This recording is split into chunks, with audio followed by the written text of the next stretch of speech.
Hi, I'm Tehmeena Rizvi and welcome to the show, the Tehmeena Rizvi Podcast. We'll be discussing about people's journeys in our podcast, and we have some amazing people in our podcast these days.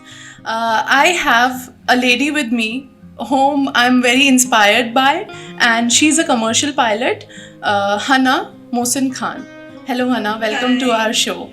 Hi. So, we'll be discussing about your journeys and what made you who you are today and where you started from. And we'll be knowing about amazing stories from the childhood. So, we'll start from your childhood, Hana. How exactly were you interested into when did you decided that you wanted to be a pilot? Well, very interestingly, when I was a child, I didn't think about becoming a pilot at all. I had no idea this is what I wanted to do. It was very late in life. In fact, after I had two successful careers, is when I decided I wanted to become a pilot. So, as a child, I used to, I think now, maybe as a child, I used to travel a lot. We used to come back to India from Saudi Arabia. So maybe that's where I first was fascinated. But honestly, the thought of becoming a pilot was a lot later. It wasn't my childhood. I remember when I was in 10th, I actually went to a career counselor saying that I wanted to become a IAS officer. I had written it in bold letters. So it's been a journey, a lot of things before I became a pilot. Yeah, so you told me about your two careers. So, what was it about? So basically, I was in the media industry. I did my mass communications, and after that, I was in the media industry for a few years. So that was that. And then after I realized that this is not what I wanted to do all my life, I started an events company. And I was doing weddings, I was doing birthday parties, I was doing all of that. So yeah, those were the two careers I had before I became a pilot. Okay, so we also see a lot of children, when it comes to also understanding how different genders play their roles in the society. We mostly see boys playing with cars and planes, and we mostly see girls playing with dolls and other things. Were you somebody who were playing with planes, or just this happened out of sheer chance? So I think, I have a brother who's 2.5 years younger to me. And we grew up together, So whatever his toys were, I would play with him and he would play with my toys. We would share toys. So we were as excited to get a Lego set as we were excited to get a kitchen set, because we used to play, coffee, tea, auntie, Yeah. all of those games. And we also used to make Lego. I love Lego till date. He's also still obsessed, so am I. So both of us, I think that has really helped me when I think back, when people talk about it, and I realize that maybe that is something that shaped me as who I am. It's incredible that such little things also matter and make a difference, So you're saying that particularly in a household which is gender neutral and is not assigning any roles when it comes to toys, do you think that really helps kids into shaping their narratives in future? Definitely, because we shared chores. So there was no such thing as that my brother should not lift the plate from the and put it in the kitchen. He did it too, and I did it too. We both shared putting our dishes in the dishwasher. We both shared vacuuming. We both shared dusting. These were the chores that we were supposed to do when we were growing up. When we were in 6th or 7th, we started doing that at a very young age, and there was no behavior as such that my brother was treated differently or I was, and the toys were also the same. And I also tell people that representation really matters. As a child, I'd only seen male pilots.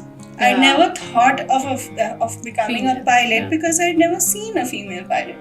Maybe if I would have seen more, I would be inspired more. Yeah, that's true. And definitely I'm sitting here inspired by you. And also, tell us more about your training. And when did you start your training, and how did it become a thing for you? So I started in 2015, my flight training in America, in Florida.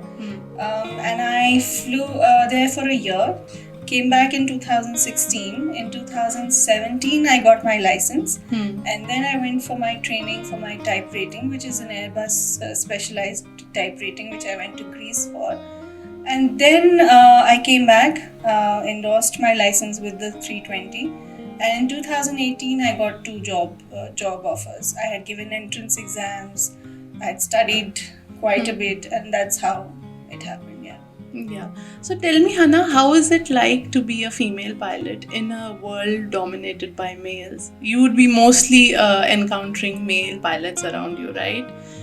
As far as I'm guessing. Yes. And how does it feel like? Does it make anything different? And does it change people's behaviors towards you? And also, how hard it was for you to make your place in that sphere? So honestly, when I think about myself as a pilot and when I'm in the aircraft and outside the aircraft, I am actually treated like a pilot. I'm not treated like a male or a female or anything. It is just I have a duty to do, and the same duties are there for the male pilots or the female pilots. It's the same thing. There is no SOP, standard operating procedure, which is different from a male or a female. So this is a very, it's a task-oriented job, right? Yeah. So if I am flying or if the captain is flying, then we have our tasks. So I, as such, do not feel like a female at any point when I get into the aircraft or outside it.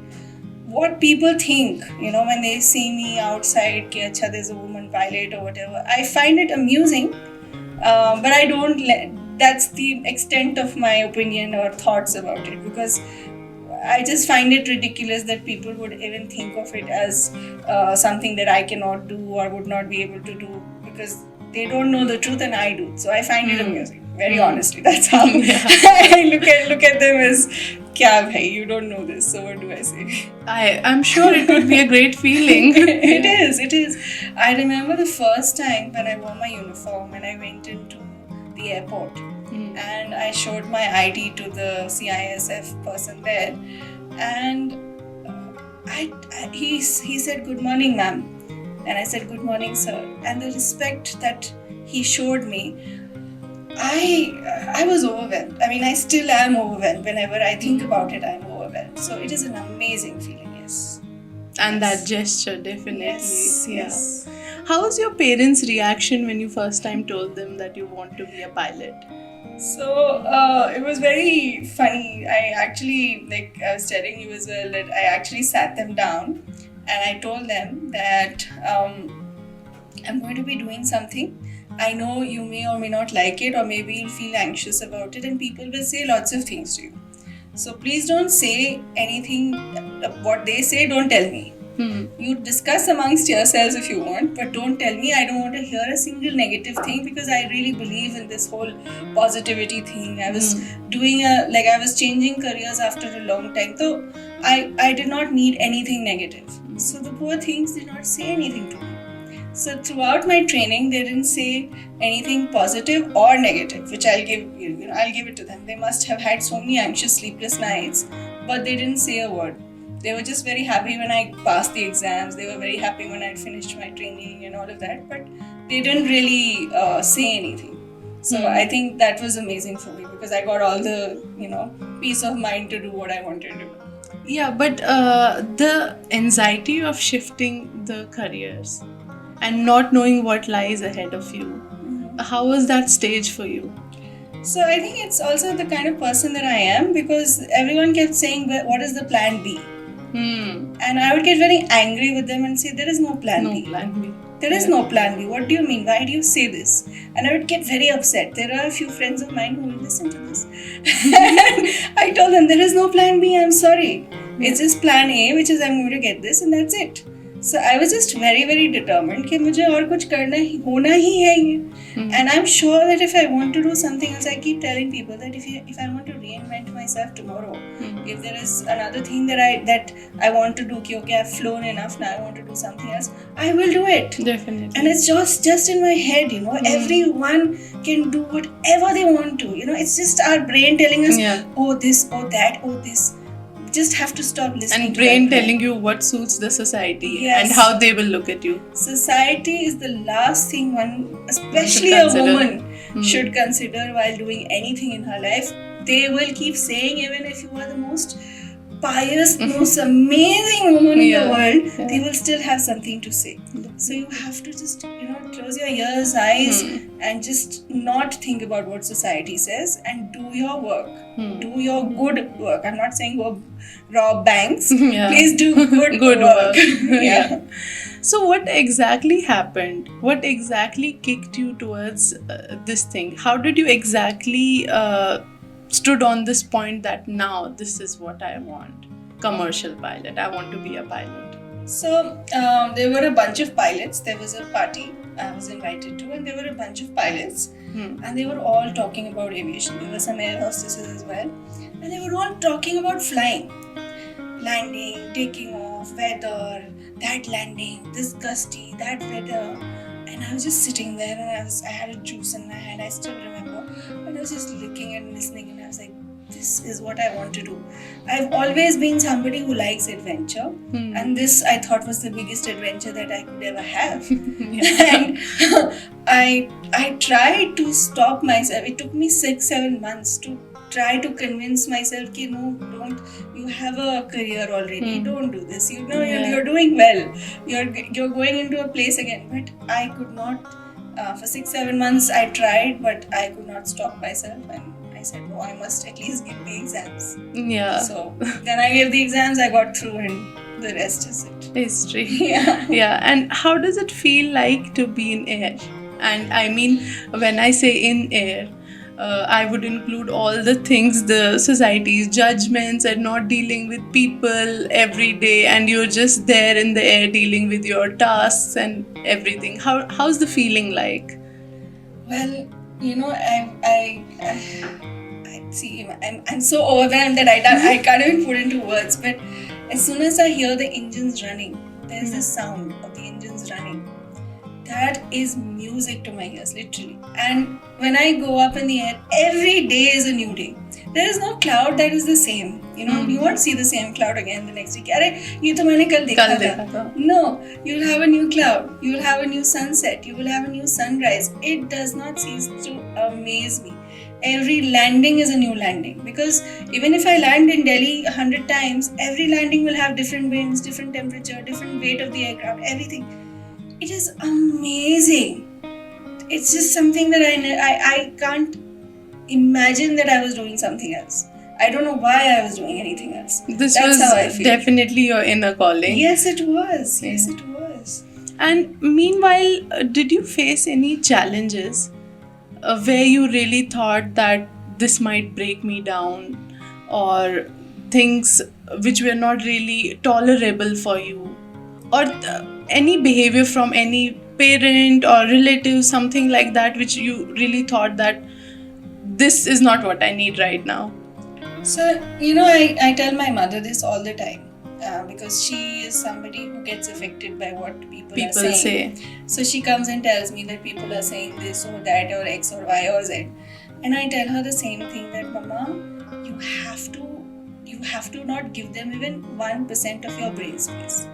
You just have to learn to shut them out. Keep them at bay. Yes, absolutely. You cannot let them ruin your life or get into your life, because early on in my life, I was in a situation where they were dictating as to how I should behave, how you should live your life. My life. And it took me a very long time to get out of it. It took me a very long time to love the person that I am. It took me a long time to believe that I'm a good person, because everyone just kept saying that I was a bad person for wearing, jeans or, talking to men or anything. And it took me so long to actually say that, no, you know what, I'm a good person. I don't harm anybody. I'm a good human being. So now I realize that those people are actually toxic, and I shouldn't give them even 1% of my brain. Yeah. And I also joke with her, I'm not Shah Rukh Khan, I'm not at all that, but I joke with her saying that, Mama, celebrities ke baare mein to log baat karenge na. Yeah. So think about that and let it go. Stop it. So that's something that I tell her. So as of now, and as of few years ago when I became a pilot, there was no anyone outer-wise saying something to me. Definitely not. I think the only challenging time that I had was when COVID, we did not fly, and we were very, very worried about what's going to happen. I think that was the only challenging time that I can think of where things have affected me otherwise. And how was that time like? I mean, how did you spend your days? Cooking. Because you're so used to being in air and also daily tasks. Yeah. How was that time for you? So I was, I don't know, initially I thought the world is ending. Which everybody thought of. Yeah.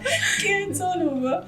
I had 2 dogs at that time, they're no more now. Oh. And yeah, I lost them. So I spent a lot of time with them. I did a lot of cooking, I did a lot of cleaning, I did everything that everyone else did.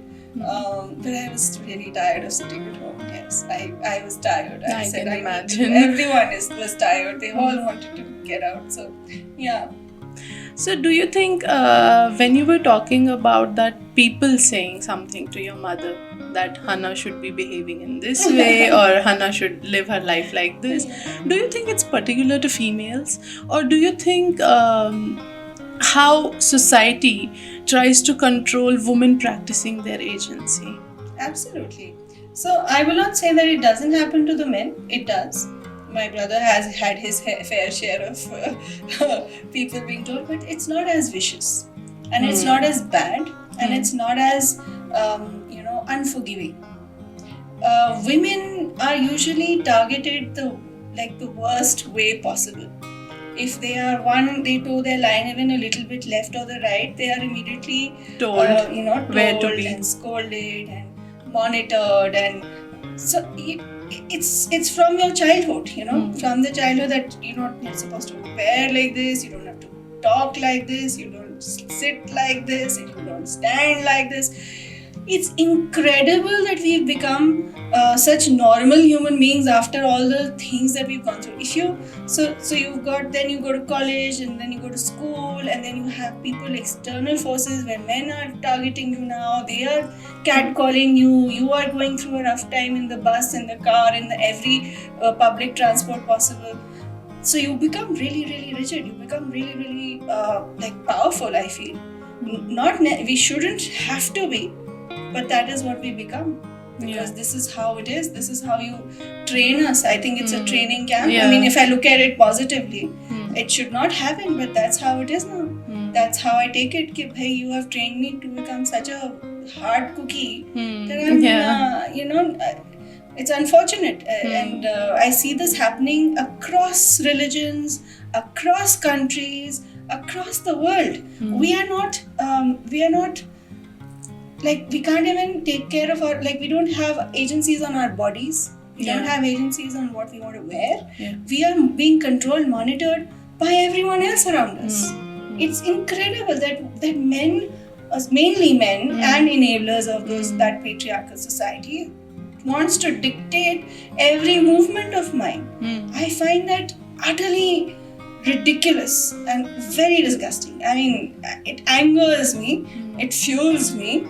And this is something I really want to fight with. That listen, this is not happening. And the only solution I feel to this is women should just study.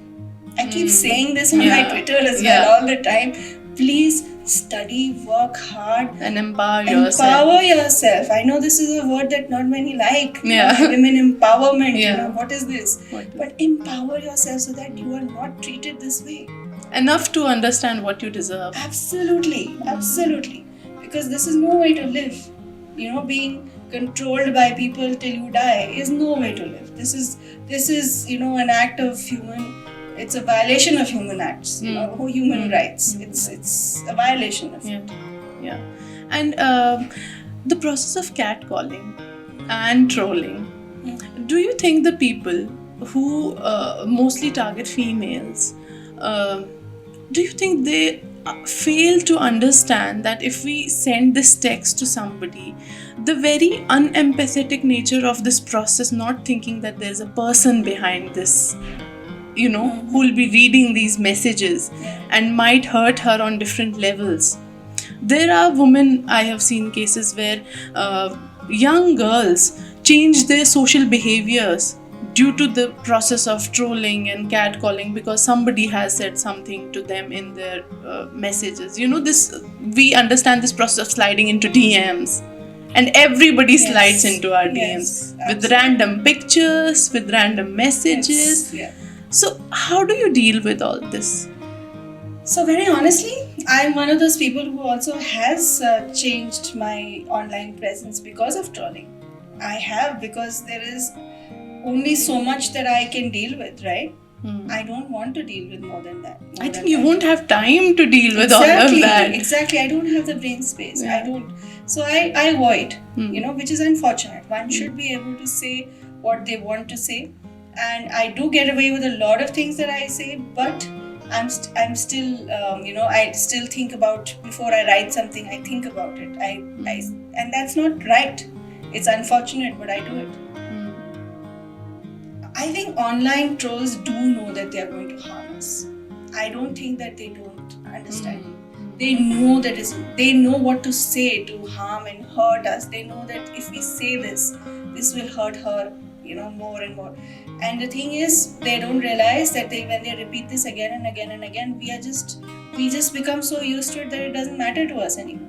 Just like the cat calling. We become immune. Now when I get trolls, I don't even bother. It doesn't matter. I just, earlier it would infuriate me, now I don't care. They are faceless, spineless human beings who really don't have much going on in their life. I feel somewhat pity for them as well, that unki zindagi mein they have nothing happening, so they are here to troll you. That's all there is, their whole life is about that. So it's I hope that we have something in place where women are, we don't have to go through this so much. I mean, there are organizations, but I think we have a long way to go before we can penalize people for just coming up and saying really horrible things. It has to be controlled. Hana, when you talked about empowerment, what do you think that a good message for young women to, at least look at you, to be an inspiration for them, and also make them understand that how important it is to make their place into this world, and how important it is to, fight all this and just do whatever you want? See, every circumstance is very different. Every child, every girl has grown up differently. You have had, your set of problems. I have had my set of problems, my set of relatives, my set of every crazy thing that happened.